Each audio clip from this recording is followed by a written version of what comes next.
எல்லாருக்கும் வணக்கம். நான் வீட்டில் எப்படி தேங்காய் எண்ணெய் வந்து ரெடி பண்ணியிருக்கேன் அப்படின்றத காமிக்க போகிறேன்.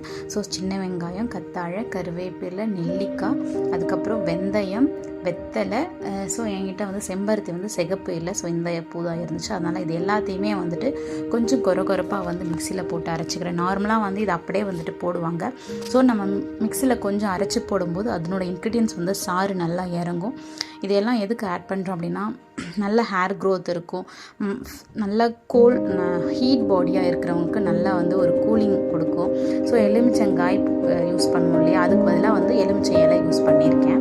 ஸோ எண்ணெயை ஃபஸ்ட்டு காய வச்சுக்கிறேன். நல்லா செக்கில் ஆட்டின தேங்காய் எண்ணெய் காய வச்சுட்டு நல்லா சூடானதுக்கப்புறம் சூடு பதத்தில் வந்து நம்ம அரைச்சி வச்சுருக்க இந்த பேஸ்ட்டை வந்து அதில் ஆட் பண்ணுறோம்.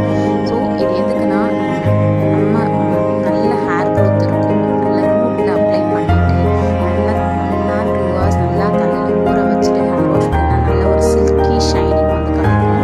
ஸோ கம்ப்ளீட்டாக இது வந்து 10 to 15 minutes வந்துட்டு சிம்மில் வச்சுட்டணும்.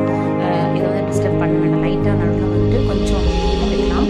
ஸோ கம்ப்ளீட்டாக ஹீட் ஆனதுக்கப்புறம் 15 minutes கழிச்சு இப்படி தான் இருக்கும். கலர் வந்து உங்களுக்கு கம்ப்ளீட்டாக சேஞ்ச் ஆகிருக்கும். ஸோ 1 day கம்ப்ளீட்டாக விட்டுடணும்.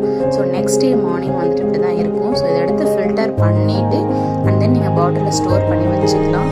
நல்லா